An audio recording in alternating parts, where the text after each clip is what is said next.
This is the world of Salesforce and Dropbox, HubSpot and Evernote, a world unthinkable without cloud software services.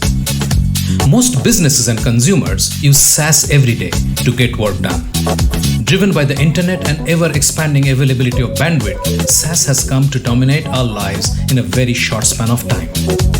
But developing a defining service, often ahead of its time, getting users to engage, secure funding, protect IP, and building a truly remarkable and successful SaaS is not an easy task.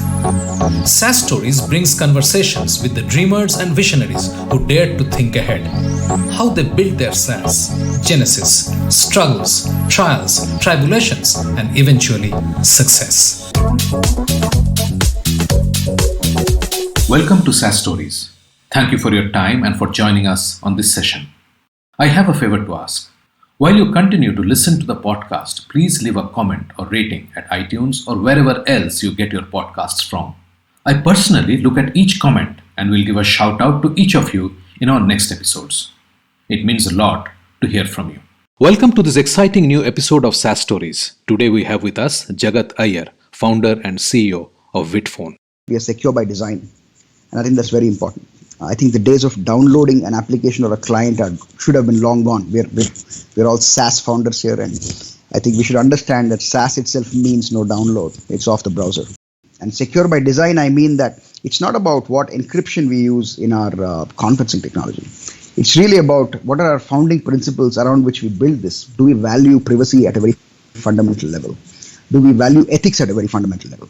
And we take a high ground here, though the technology is not easy. Like if you look at, for example, a Skype, or you look at a Zoom, or even a Meet today, you may click on a link, but they're always forcing you to download a client onto your local desktop. And they do that so that they can obviously get a lot more access to your system, optimize the performance. But it comes at a significant risk. But we build this around secure by design as a big philosophy. And the reason is that we need to open this up to external communications. And what I mean by that is that still on let's say I can only if I'm on Zoom, I can call you on Zoom. Only if I'm on Meet, I can call you on Meet. That's still a problem today. That's not changed. Vidphone, we are still the only people who don't need to download anything. Click a button, you're in. Jagat is the founder and CEO of Vidphone, a video communications platform that helps startups, SMBs, and large organizations grow their business using proprietary video business models. Vidphone is an award-winning startup incubated at NASSCOM 10,000 Startups and funded by investors from Harvard, Google, KPMG, Ernst & Young, Flipkart, amongst others. Jagat has over 15 years of experience in technology, boutique digital transformation, consumer and enterprise web across various sectors. He's an alumni of NIT Prayagraj, an avid guitarist and amateur golfer. He cares deeply about various social issues around education and food security. His personal mission is to help 1 million entrepreneurs build cutting-edge video-first startups presently in India and soon around the world. Now, on to this information-rich episode with Jagat Iyer. Jagat, welcome to SAAStories. It has been a while since we have been trying to talk to you, and I'm glad that you could make time. Welcome. Thank you, Shivan. It's always a pleasure to talk to you. So, I know about Vidphone, and that's how we met. But tell me a little bit of background. What brought you to this Vidphone story?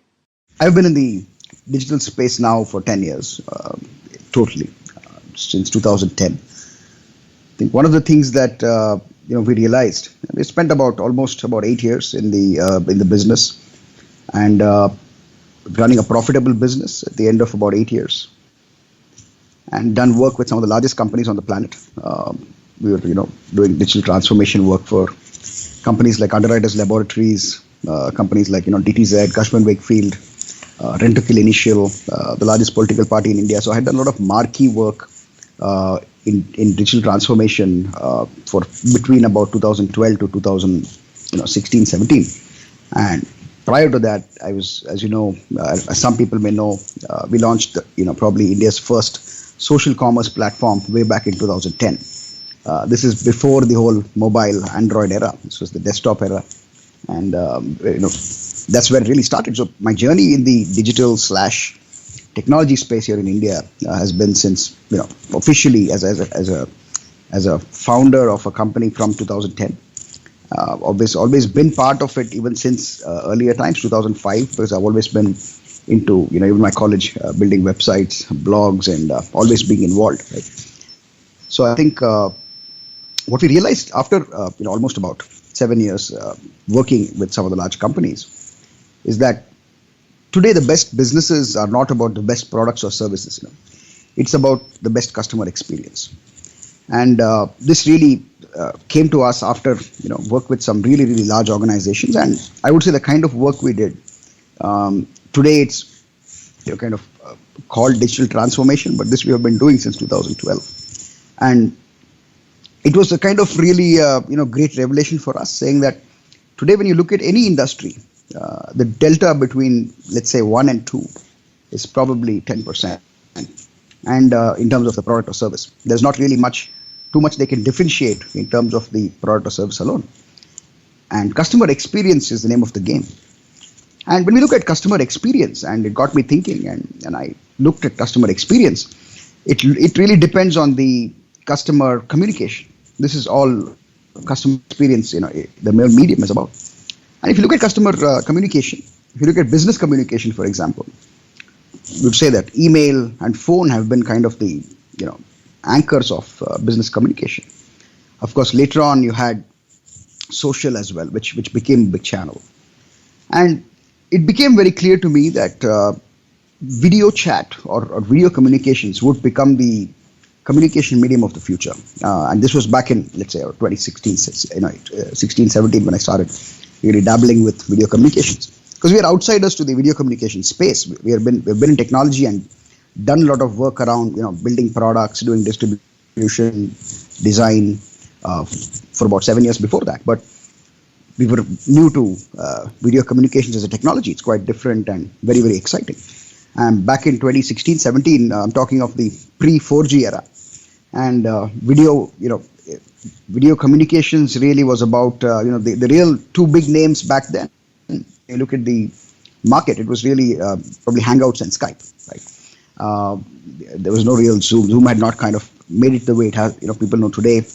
Obviously, there was no Google Meet, there was no, Microsoft Teams, etc. So, and to me, why video was that I did some research and I found out that, less than 10% of India knows English. The number was something like 7%. And we look at this whole, read, write to, the English web, and we'll say that this is all about text content. It's about text information. Of course, there has been a school of thought for a long time which has believed in, let's say, translation as the solution that you would have in Bengali, in Tamil, you will have in Kannada. But of course, it's harder than it seems. Apparently, it's not that easy. They have been doing this for a long time. So you need to change the game sometimes. So it became voice. There is, if you look at any remote place in India, crores worth of business happens almost on a daily basis in their own local language. And that's only on voice. And when you look at video like this changes the whole equation by a big way. And I felt that in India there was a huge opportunity here. And India as a country really needed this, because I look at video communications as a form of, let's say, productivity. Again, it's a productivity medium. And it opens up the whole economy for India. Not only India, but of course this will be going globally. Today we are seeing this thanks to the pandemic, of course. So around 2016-17 is when I started really dabbling around video chat. I launched India's first video chat application in May 2016. This was before Google Duo, using the same technology that they had. And we put it out. We were, of course, new to it. We got a lot of traction back then as a consumer application. Learned a lot. Then, of course, Google launched Duo a couple of months later.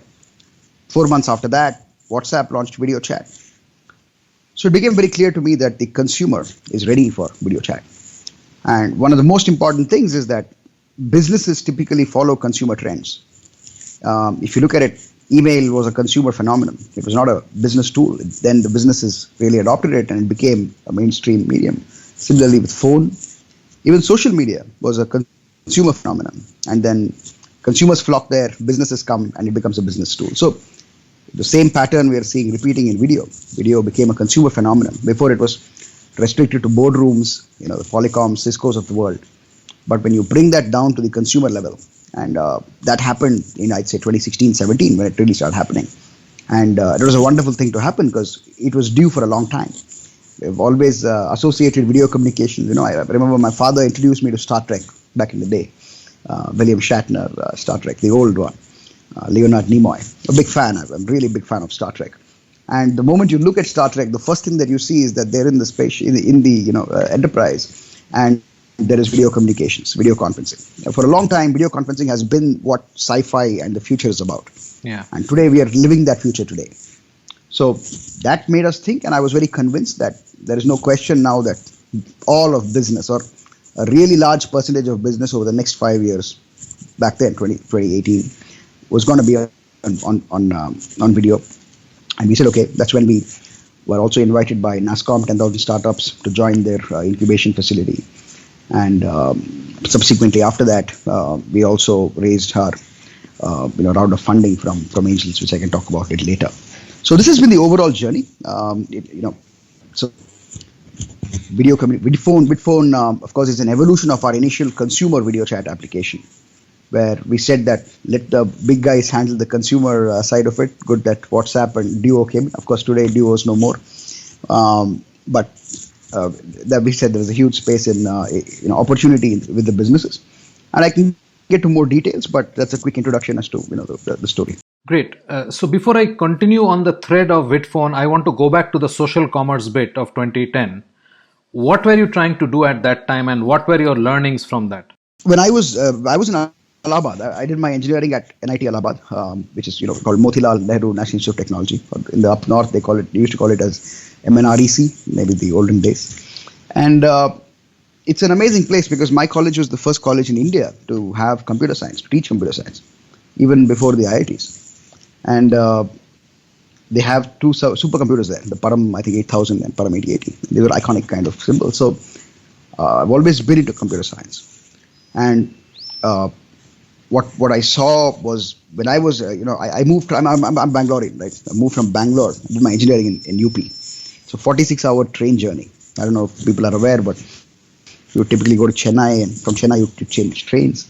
So in the train, when I was going, people used to, some of the locals, the UP people would ask me in Hindi, they would say, "Sir, sare log UP se Bangalore ja rahe hain, Bangalore se UP ja rahe hain."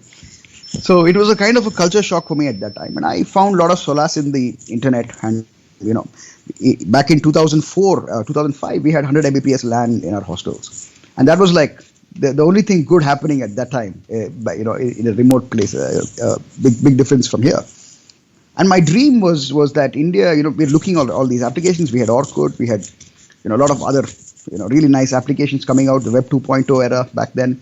And it was quite amazing at that time, right? So one of the main things was that how can we have people who are using social, and by social I mean, of course, social networking or the concepts of social networking, and bring together commerce or e-commerce in a way where today we can call it influencer marketing. This is something like what we were attempting back then, where people could have their own profiles. It's something like having a Facebook profile, but you get paid for all of your content because you are able to refer your products. Let's say I have a profile and you're visiting my profile, and let's say I'm a guitarist, and I can have, let's say, a guitar ad there, and if a visitor clicks on it, I get a small cut of it, right? It's like very classical affiliate marketing kind of model. And it all comes together when you look at the whole concept of word of mouth marketing. So this was the loose idea around which we started. Of course, there was no thesis like we have today of startups, lean startup. Today, everything seems to be a process, though it's not. I will get to that later. But we really didn't have those things in place. We had to, we were one of the earliest proponents of Django here in India.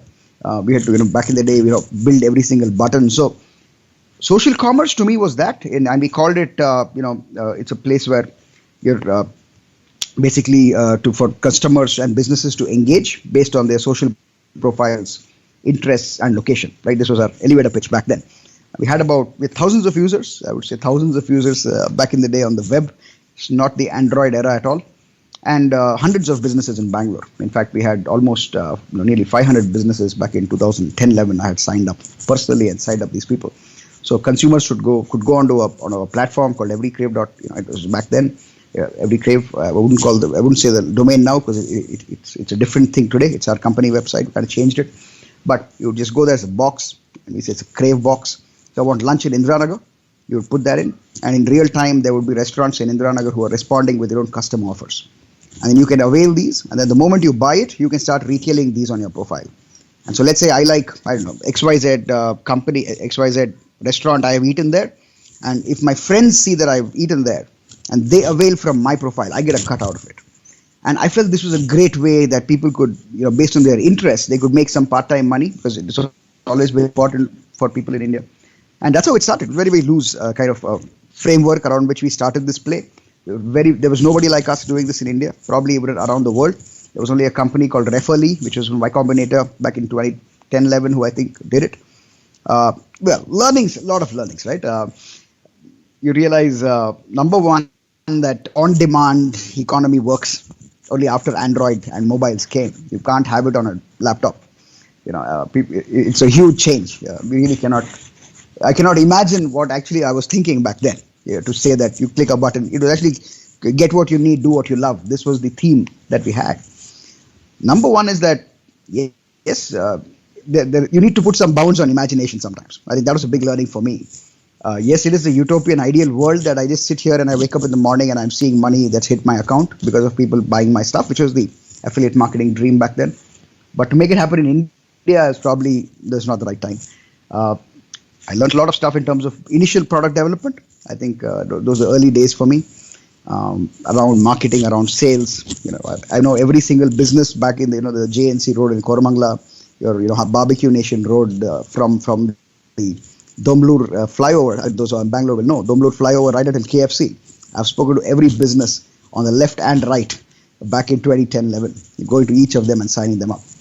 Taught me a lot. Said India was not ready at all. People were talking digital and all of this stuff, but it's taken now 10 years for that to happen. So that was a huge learning, social commerce. And I think Flipkart probably in 2015-16 tried something like Ping.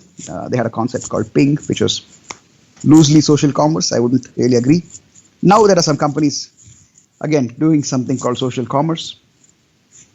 I think we have to see how that pans out. Okay, so back to Vidphone.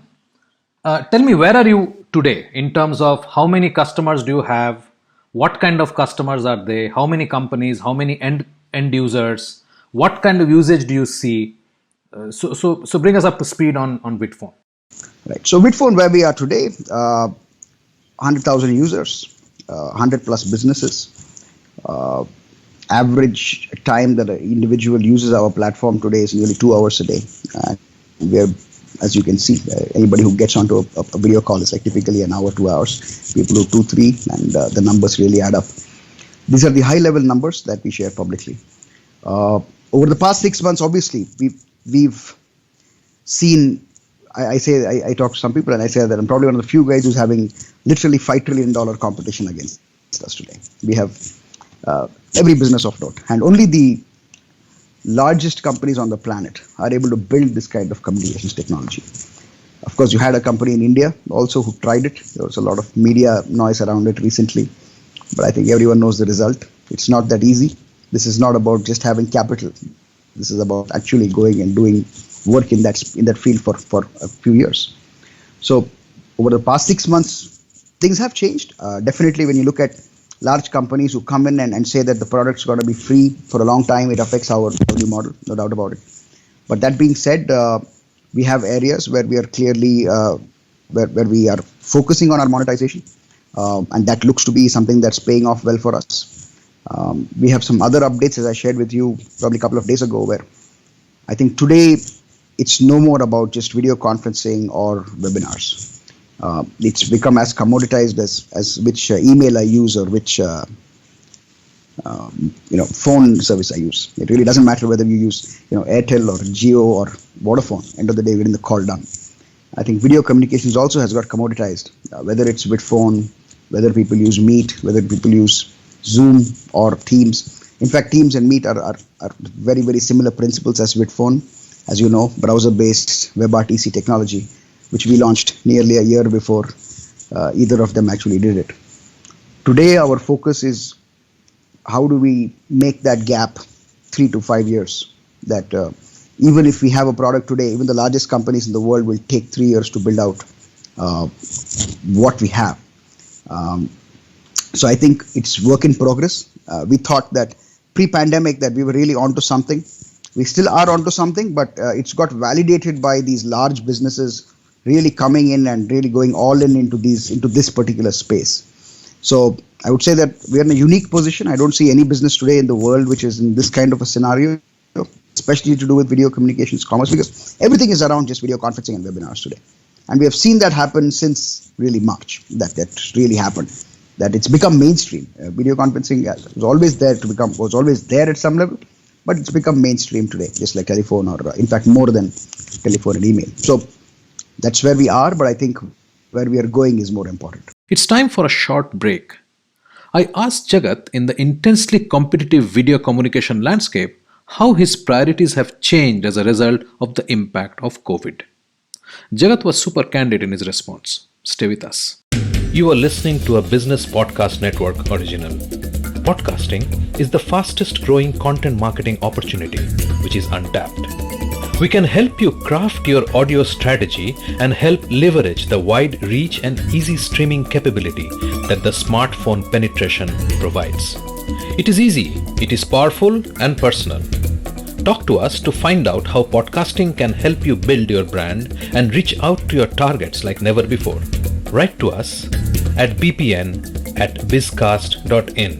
That is bpn@bizcast.in. Business Podcast Network. Podcasts end to end. Welcome back. I'm Shubhanjan Sarkar, your host for SAAStories and founder of PitchLink, the buyer-seller engagement platform. Right before the break, I asked Jagat what type of changes to his plan did he have to make due to the impact of COVID. Here is what he had to say. So my question to you is, you had some assumptions pre-COVID, right? The kind of markets that you are trying to attack. And obviously things have changed post-COVID. So what is the change that you have made as a founder to the path that Vidphone is embracing? I must confess, and I'll be very honest about this, that not too many things have changed in terms of the customer and the way that I see this being used. That has not changed. What has changed is that, yes, we do have a lot more competition today, direct competition, than what we had envisioned, let's say, last year. That's a big change that's happened. And one thing that I will just get to the philosophies around which we built Vidphone. First, of course, is that we are secure by design. And I think that's very important.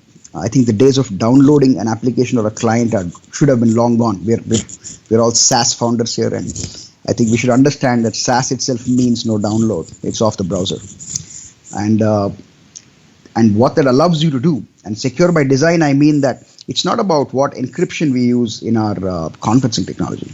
It's really about what are our founding principles around which we build this. Do we value privacy at a very fundamental level? Do we value ethics at a very fundamental level? And we take a high ground here, though the technology is not easy. Like if you look at, for example, a Skype, or you look at a Zoom, or even a Meet today, you may click on a link, but they're always forcing you to download a client onto your local desktop.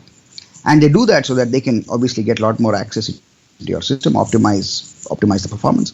But it comes at a significant risk that it could always be snooping in the background. Even when I press that red button, the call is not actually off. And I think all of us are aware of the kind of ads that people see, and those don't need to be kind of detailed. These are well-known things. People putting a tape on the camera is not going to solve too many things. Some people still do it, but we build this around secure by design as a big philosophy. And the reason is that we need to open this up to external communications. And what I mean by that is that still on let's say I can only if I'm on Zoom, I can call you on Zoom. Only if I'm on Meet, I can call you on Meet. That's still a problem today. It's not cross-platform, it's not agnostic that way. So that's not changed. Vidphone, we are still the only people who don't need to download anything. Click a button, you're in.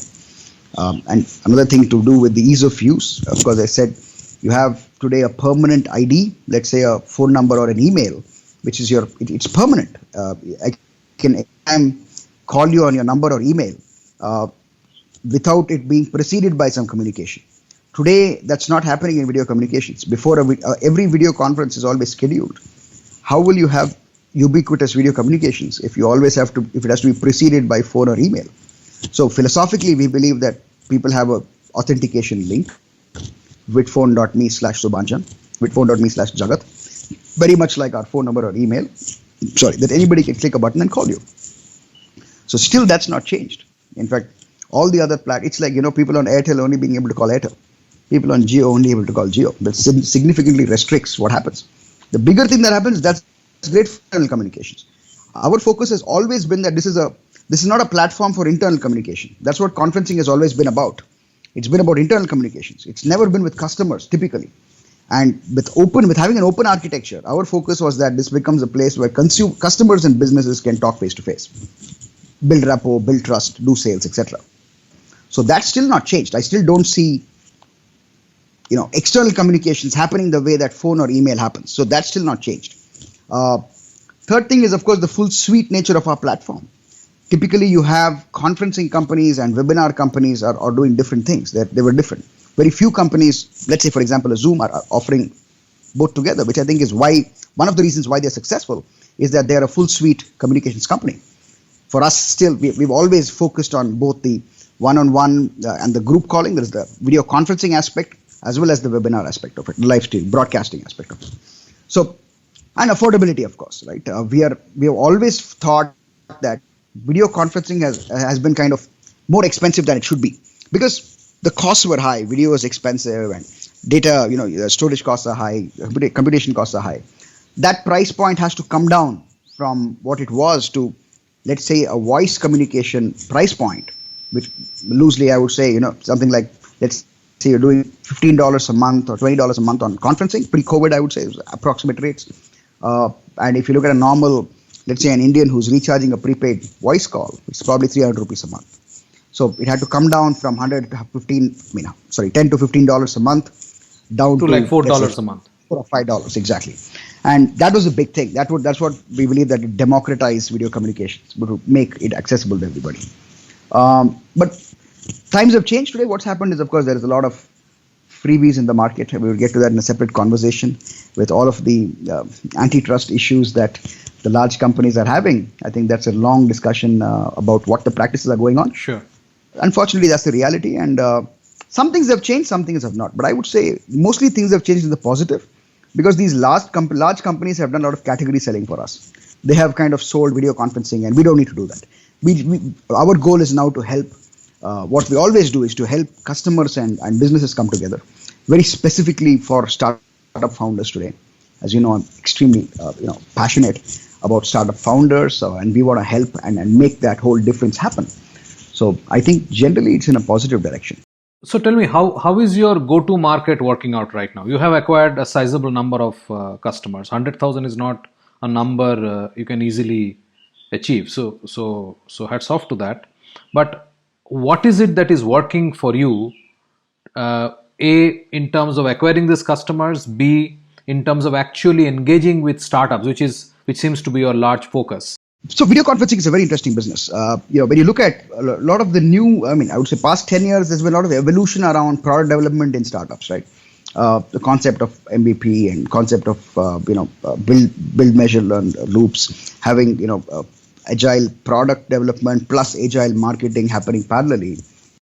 Typically, and I've done, this is probably my 50th product in the past 10 years that I have built, whether it's part of in-house or for customers, 50 to 60 products. Video communications is only one of the few businesses which is a zero-sum game. There is no frills here. You can have if I have let's say what I call a CRUD product, where it's a bunch of, fields database, and you have a set of features. If small feature doesn't work, it's fine. No one's going to worry about it.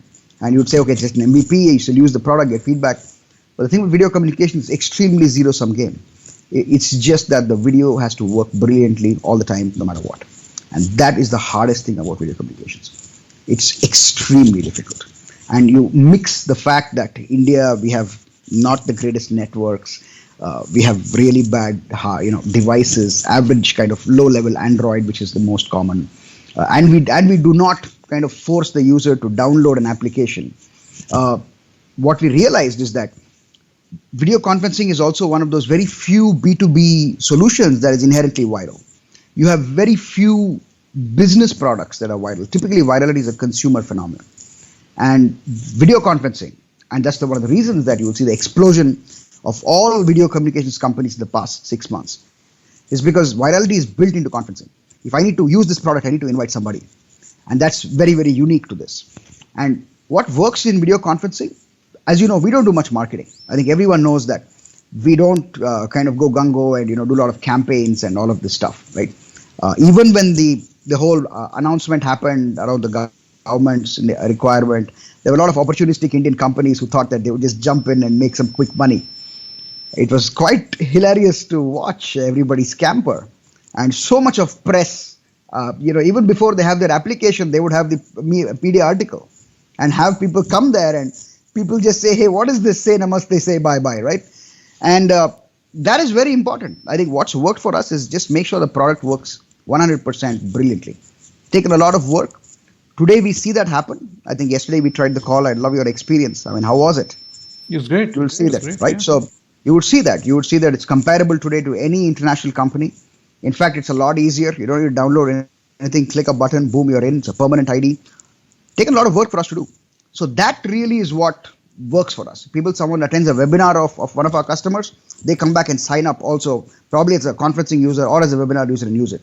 And for each webinar, hundreds of people who are joining in. So there is so much of virality in this product. Anybody who comes in, then they come here, I just logged in and I want this help. How do I do this? It's an amazing kind of experience. I have not seen such kind of customer love in anything. I mean, and I've done a few kind of things, be it large enterprise, being working with startups, being it even other non-tech businesses. But the kind of customer love that you see in video communications is quite unbelievable. If people like what you do, today morning I got calls from people in Coimbatore, you'll not believe, and these are she's like a 70-year-old lady, and they have their whole music class happening on Vidphone. They were doing it on Zoom, and they found out somehow. We have some articles out there, and some people covered us, and the word spreads.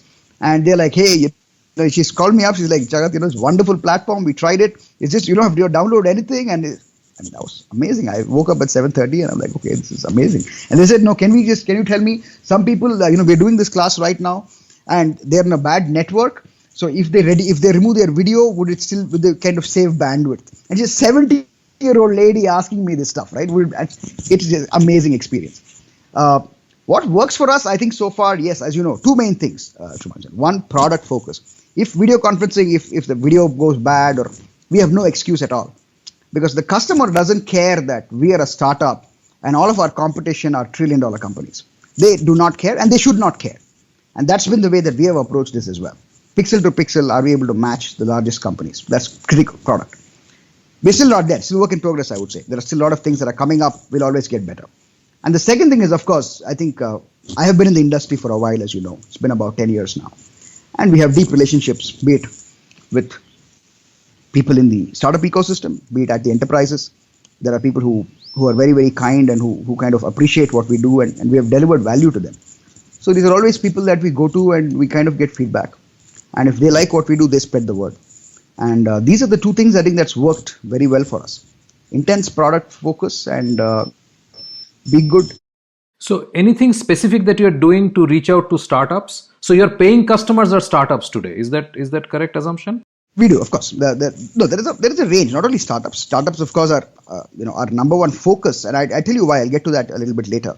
Of course, we have opportunities from a lot of enterprises who want to do very, very custom kind of solutions around retail, around healthcare, around edtech, around even automobile sales. I have a company in France who we are working with, where we're transforming automobile sales.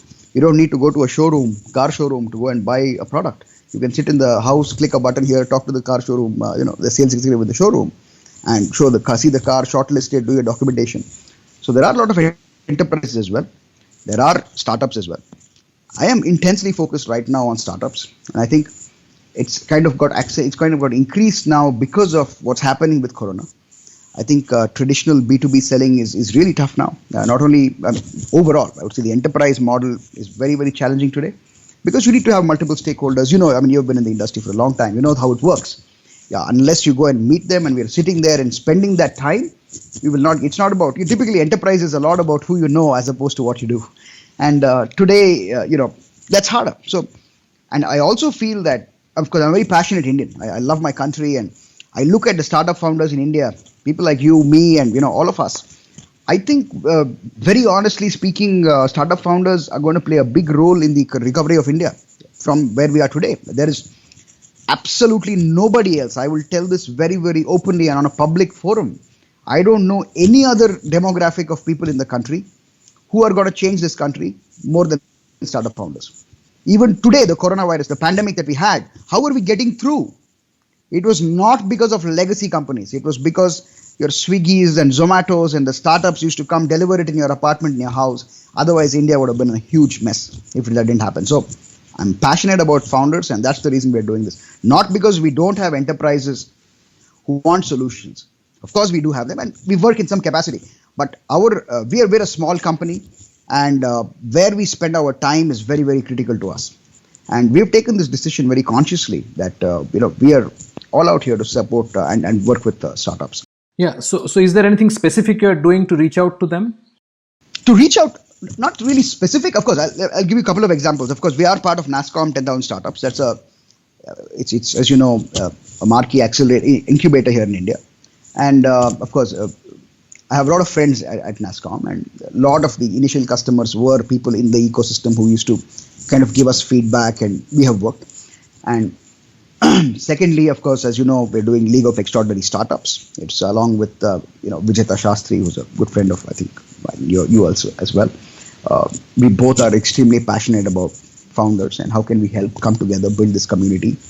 And I'm very fortunate, and I thank him publicly again for agreeing to partner with me on this and kind of evangelize this whole mission, LXS. And we're also doing Startup Sunday, which again is a new campaign, new thing we have started.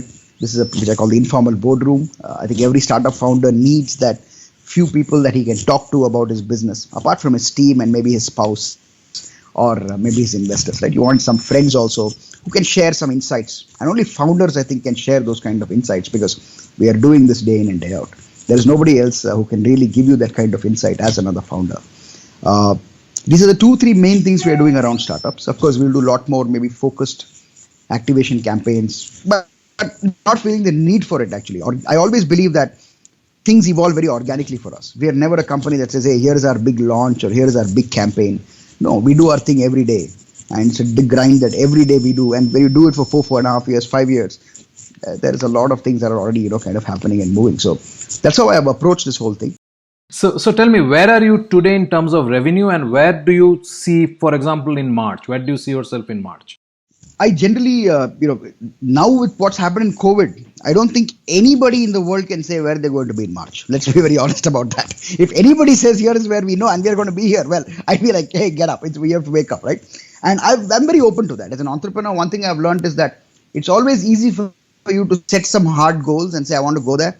But, many times life happens to you. Sure. And a lot of the things in life you don't really plan. And, the beauty of that is that how well do you react when things happen? It's one of the great things that I've learned, and I practice this myself, right?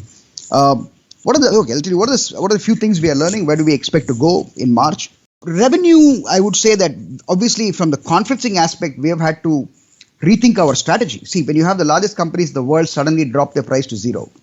And if I go and say that pay 500 rupees, I don't think anybody is going to pay. Okay. But that being said, they were supposed to roll back, and these are all American companies who are out here in India, and I will call this out. I would really ask the Indian entrepreneurs, founders to read up what is anti-competition, what is tying of products in the marketplace, capital dumping. These are very serious things that we should be worried about, right?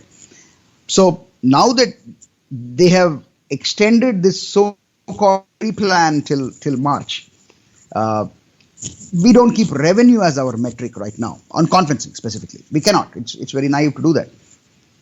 But I believe the challenge is not about conferencing again today. Yes, if you don't use one, you will use the other today. That's how it's become. There is no customer loyalty today in conferencing, right? It's reduced at least. But what is very important now to March for me, for not only for me, but for every startup founder, for every business, is business itself for them. Not the fact that I can just communicate with somebody, but can I grow the business? So our focus now is purely tools that are enabling salespeople, CEOs, startup CEOs, anyone in the business side to be able to attract, retain, and convert customers on video. That's our, as I said, even yesterday I was briefly discussing this. That is the challenge that everybody wants. Today, every startup founder wants only one thing, I will tell you. Before it was funding. Today, people have realized that, hey, it's not funding, I need customers. And that's what we want to focus on. We want to help startup founders basically get customers. That's our only, it's not about whether you want to communicate via XYZ. And that's our play going forward. And I think we have the story in place. We have some really exciting announcements coming up. But yeah, that's really where we are. I don't see any of the incumbents actually coming in there and doing it because they have certain different business model that they need to pursue because of who they already are and what they do. For us, our focus has always been towards external communications, focusing on customer and business and that aspect of it. So that I think will be a lot more, will increase that kind of innovation and increase the number of features that we are adding as well to help in that whole thing. So that's going to happen. See, from a revenue standpoint, it's difficult to give numbers. I'll be very honest with you. I'm confident we're already at we're during Ramen profitability very comfortably, even in these tough scenarios, because people have told me that mine is the best webinar platform today on the planet. And these are people who use not only Zoom, they use Webinar Jam, EverWebinar, the top Demi of top webinar platforms. And they say, Jagat, what we can do with Vidphone webinars, we are unable to do with those, right? And I feel that's going to be unlocking a lot of revenue for us on the webinar side of things. Conferencing, we are not, our goal also has been to enable conferencing that's free for everyone because it's really important today. I have seen my own, father, for example, use it with his customers who are 75 plus, and it's an amazing thing to watch. So we want to enable these things, enable these connections to continue. So we keep that free. We don't really want to look at too much of a kind of pressure on us on monetization on conferencing because it's unfair, I think, when you have large companies. But at the same time, when we're working on this whole video sales, which is today our focus. And again, the thesis there is that we don't go thinking that we need to get X revenue from a customer. We don't think of business this way. We really, and we have always thought of it as how does are we becoming indispensable to this business? And today, let me tell you that the customers that we work with, paying customers of ours, I'm very happy to say that, and I'm very proud to say that a large part of their business model depends on our product. They cannot replace us with something else because it is integrated into their product. And these are customers who use it 2 hours a day, 4 hours a day, every day for the past 6 months, 8 months. So that is the kind of usage that we see. That's our focus. We are keeping things open, but at the same time, I think we have some broad idea of how this is going to work out in the next 6 months. But I think I cannot say that exactly I'm going to be here in March. That's tough. Really depends on external factors, government, Corona. If they open it up, things change. It's too much uncertainty right now, especially with the Corona pandemic. Fair enough. A lot of things have changed in 6 months. Okay. Today, 6 months ago, people were not thinking that, hey, I'm going to be alive 15 days from now. And let's be very clear about that. That's before we were not even thinking about this. Today, everybody is thinking about it. If he coughs, he's thinking, hey, what the hell is happening? So life has changed. The world has changed. Founders need to think now very, very far. I'm talking only to startup founders today. And this is because I think we are on a kind of mission, everybody collectively, to kind of make the world a better place, not just to make profit. That's very important. That's what separates startups from corporations. And that's a very important spirit to have today. That spirit to drive change is more important than the spirit for revenue or profit. This, I think, is very important today.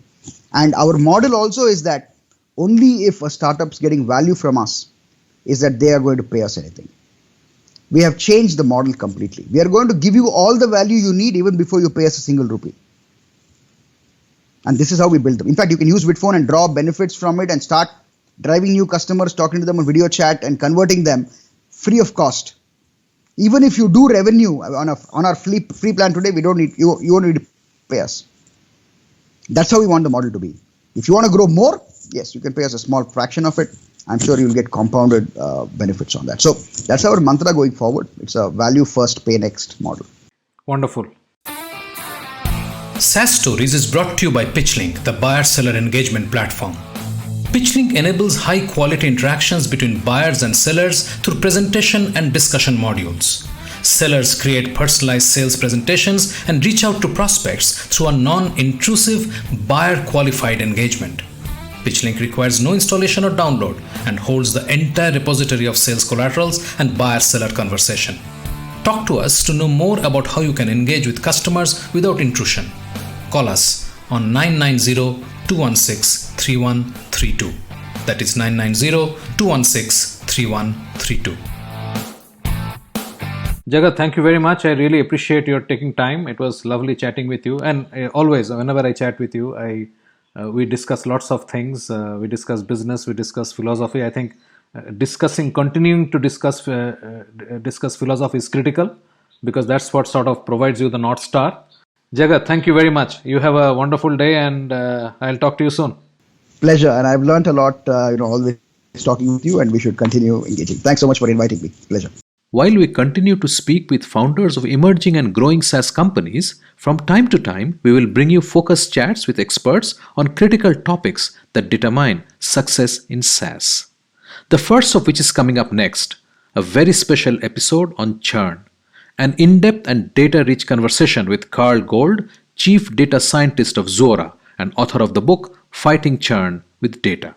Zuora is a platform for subscription companies of all kinds to run their business. Now, Zuora mainly historically has served SaaS companies, and they're our largest single group of customers still today, are SaaS companies. So the index is we take anonymized and aggregated data that we collect on the platform, and we calculate things like the average churn rate, among others, because our system is managing the subscriptions for, around 1,000 companies today. If we can actually empirically answer the question of, what's an average churn rate, when you look at a lot of companies that are active in different market segments. We did see in the spring the highest average churn rate that we've seen in several years, but it was only higher than the previous months by a couple of percent. I mean, it was strange. You wonder why. It's because there were some companies that are slowed down by COVID. So some SaaS companies operating in, that their product relates to travel, obviously, they probably saw a big churn spike. But then you have all the other SaaS companies that have seen shelter in place as a boost to their business because everyone needs home productivity tools. I can mention the company Zoom Video. Zoom Video runs their business on Zuora, and they saw their business explode. We have a fantastic lineup over the next couple of episodes with great conversations. Subscribe in your favorite podcast app so you do not miss a single episode. Thanks for listening. Thank you for being with us today and listening to this episode of SAAStories. This is where I speak with the dreamers and visionaries who dared to think ahead and build world-class SaaS products. We hope this conversation helped you with the insights that you can go and apply right now to your own SaaS journey. We hope to have you here with us again in the next episode of SAAStories. SAAStories is brought to you by PitchLink, the buyer-seller engagement platform. SaaS Insider, the definitive community for global SaaS, and is a BizCast original production.